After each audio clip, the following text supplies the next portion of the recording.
कोकणात पावसाची हजेरी जरी उशिरा लागली असली तरी देखील पावसाचा जोर जो आहे तो जुलै महिन्याअखेर सतत कायम राहिला। त्यामुळे जर पाहिलं तर पाणलोट क्षेत्रामध्ये पाण्याची वाढ जी आहे ती झपाट्याने होताना पाहायला मिळते। सिंधुदुर्ग जिल्ह्यातील तब्बल 12 धरणं जी आहे ती 12 धरणं भरलेली, अगदी 100% भरलेली, पूर्ण क्षमतेने भरलेली पाहायला मिळतात।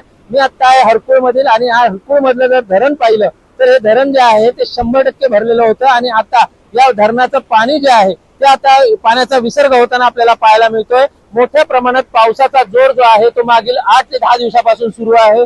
तर कोकणात जी धरणं आहेत त्यातील 12 धरणं जी आहेत ती आता सध्या ओव्हरफ्लो होऊन वाहत आहेत आणि आता आपण पाहिलं अगदी निसर्गरम्य असं ठिकाण आहे। या ठिकाणी पर्यटक देखील मोठ्या संख्येने येत असतात आणि हे धरण जे आहे ते पूर्ण क्षमतेने भरल्यामुळे सिंधुदुर्ग जिल्ह्यातील ही धरणांना एक नवसंजीवनी मिळाल्याचं जे रूप आहे ते आपल्याला पाहायला मिळतंय। यामुळे पर्यटकांना देखील एक आनंद घ्यायला मिळतो।